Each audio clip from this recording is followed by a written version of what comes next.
Welcome to the Digital Marketing News. I'm Tiffany Allen. And with your first story this week, I am Joshua Knight. Yes. So this week, Facebook launched a solution. Tell me more. Not just any solution, Oh. an attribution solution. I will try to describe it with as much elocution as I can. See if you agree with the execution of the Facebook attribution solution. Okay, I'm going to stop before I start getting in just straight into hip hop. But Facebook has had their attribution dashboard in beta for a while now, and they just rolled it out wide for all the marketers everywhere. So it's definitely worth checking out. This works with Facebook Pixel, your Facebook Insights, app events, but also your offline conversations. So the goal here is for them to try and tie what's happening on Facebook and in their, the Facebookosphere, Yes. the Facebookiverse. I don't know, something like that. Whatever's happening in their app, and tying it directly to what's happening offline and what is actually driving revenue for you. Oh. So marketers maybe have some difficulty attributing revenue to social media activity. This is going to help. Sure, yeah. So in addition to just the attribution, being able to see some of those results there's also a new feature called randomized controlled experiments, which oddly enough are experiments that are randomized. However, they are also controlled. So very aptly named, but they enable you to measure the impact of your marketing across all of Facebook's apps. So we're talking Facebook, Instagram, audience networks, and also Messenger. Oh. So being able to tie all of those together in a neat little insightful bow.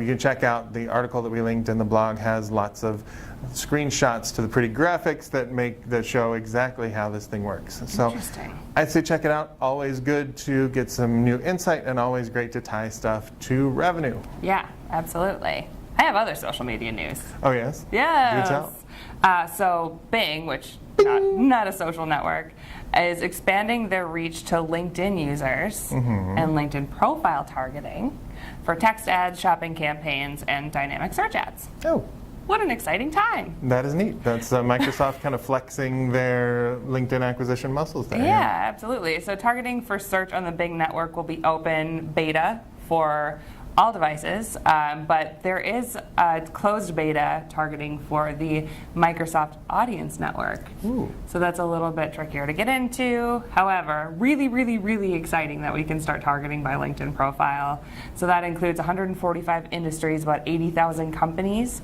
and 26 job functions that we can target. So from a B2B marketing standpoint, it's hard to say. It's pretty exciting to be able to find that kind of hyper-relevant audience on search, which can also pose a challenge on other networks. So this can be applied to existing campaigns or existing ad groups. So if you want to test one ad group within your campaign or a whole campaign, you can do that in the settings. Something worth checking out, but of course, test first, then roll it out kind of more globally and see how it works.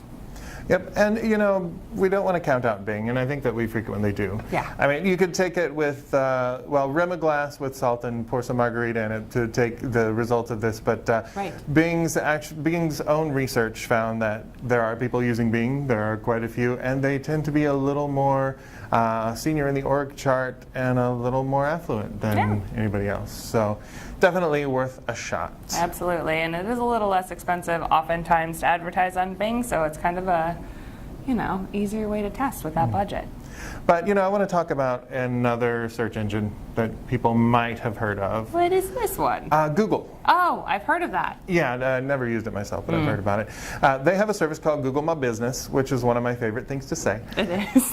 And they just released branded search reporting for Google My Business Insights. So now when you're going through your analytics and seeing how people are finding your Google My Business site, I can't say it, just Google My Business. Just love it. Google My Business. Now, you can filter and look to see what branded searches brought people to your business in maps and in local search and in just regular old search. So what surprised me though is this is not just your brand term.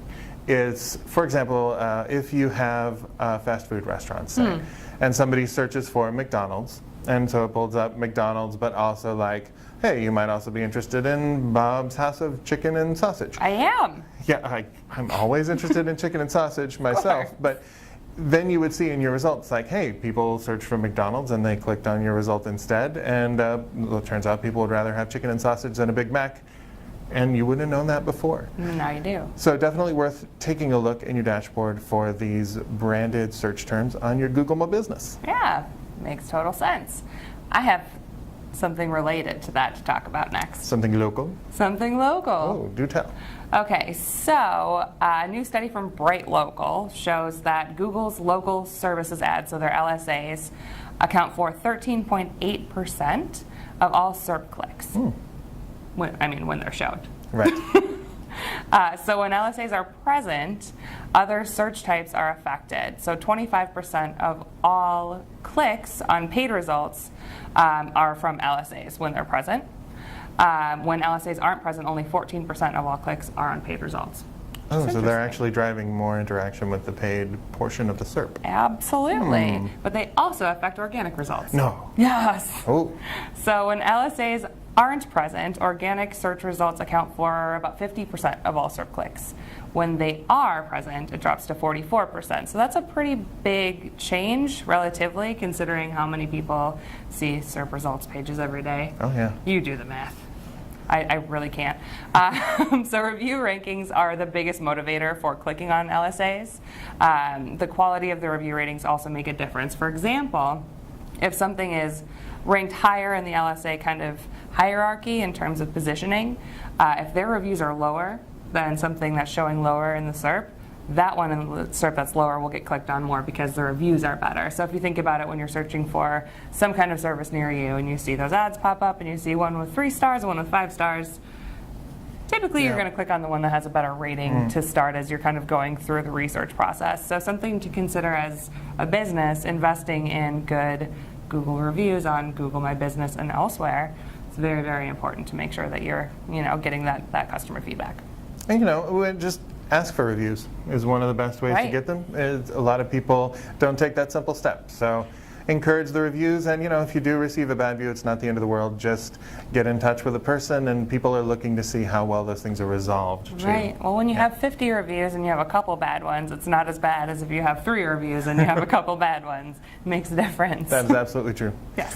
Speaking of the wisdom of crowds, or the lack thereof, there was a great report this week on one of my favorite, what I think is kind of an underserved, underlooked population on social media, and that is Reddit. Oh. So we have a Reddit research report, Perfect. which, as much as that makes me sound like Scooby-Doo, I will say it. Foundation Inc. did this report. They analyzed 60,000 posts in 150 subreddits to see what kind of activity on Reddit gets the most engagement. So we have to bear in mind, of course, Reddit is a very widely varied kind of thing, but they found in general that shorter titles work better. So on Reddit, when you're making a post, it's usually just a single line of text. Yeah. So if things that get too long are not going to get read. They found that a maximum of 140 characters, so the old school Twitter, is the best way to do it. They found if you're looking to drive comments, asking a question in your post, of course, the best way to do that, inviting conversation. But they found that posts that are statements drive upvotes more. So upvotes are the basic currency of Reddit, and they are how the algorithm determines what people see first in a subreddit or in your kind of feed of Reddit thingy. So upvotes are a good thing to have as well. So depending on what you're going to drive, if you want conversation, do questions. If not, make a statement and rake in those upvotes. Yeah, what's interesting too is that external links generate more upvotes than just text. So external links meaning not links to another subreddit. Right, and versus putting like a paragraph of text talking about your product. Yeah, here's the item. Image and video posts are the top upvote getters. As is across social media, so does Reddit. Yeah. Something for someone to engage with. Each subtopic has different topics, trends, and behavior. So there's a lot to dig into. Reddit is definitely something that you can lose a lot of time in there if you're not careful, if you're trying to explore.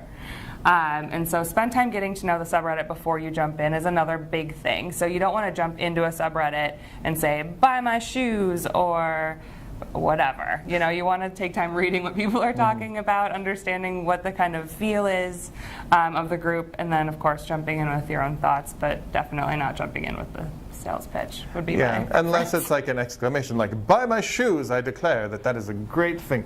So you can just start with an upvote or two on some content that you like, and then some comments, and kind of be a part of the community before you post anything promotional. They have a very refined detector for that sort of thing over on the Reddits. They sure do. But don't be afraid. don't be afraid. They're mostly friendly. Yeah, well, that's all the news that we have for you today. If you want to check out more digital marketing content, there is a webinar series I wanted to mention. Oh my, please do. So our client, DiviHQ, has a webinar series called The Big Simple.